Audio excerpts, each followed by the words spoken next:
রাস্তাঘাটে গেলে একটা ডর আছে, তো কোন সময় কী করে ফেলায়। তো সেনাবাহিনীর এই অভিযানটা আমার কাছে খুব ভালো লাগছে।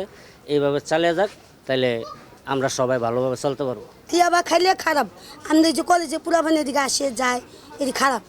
আমরা চাই এই মাদক মুক্তি হয়ে যাক।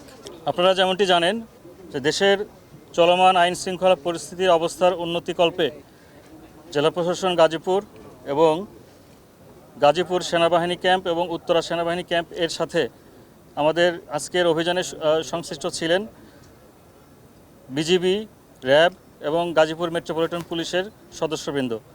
আমাদের আজকের এই যৌথ বাহিনী অভিযানে আপনারা জানেন যে মাজার বস্তি যে এলাকা, এটি অত্যন্ত সন্ত্রাসী কর্মকাণ্ড এবং ছিনতাই রাহাজানিতে এইসব এলাকার মানুষজন জড়িত, এবং সুনির্দিষ্ট তথ্যের ভিত্তিতে আমরা আজকে এই অভিযানটি পরিচালনা করি। এবং আপনারা দেখতে পাচ্ছেন আমরা বেশ কিছু বিভিন্ন ধরনের মাদকদ্রব্য এবং উদ্ধার করেছি, এবং সেই সাথে দেশীয় অস্ত্রশস্ত্র যেগুলো সন্ত্রাসী কর্মকাণ্ডের সাথে ব্যবহৃত হয়, এবং সংশ্লিষ্ট চিহ্নিত বেশ কিছু সন্ত্রাসী এবং আমাদের মাদকসেবী, মাদক ব্যবসায়ী এই সংশ্লিষ্ট আমরা লোকজনকে আটক করেছি।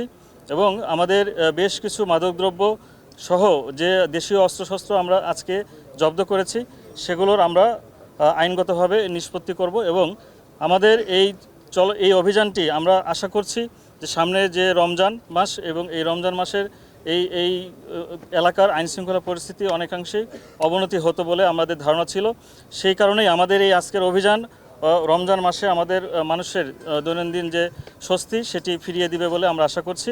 এবং আমাদের এই অভিযান সামনে অব্যাহত থাকবে, এবং আমাদের এই আইনশৃঙ্খলা পরিস্থিতি এবং জনজীবনে স্বস্তি আনা পর্যন্ত আমাদের এই অভিযান অব্যাহত থাকবে।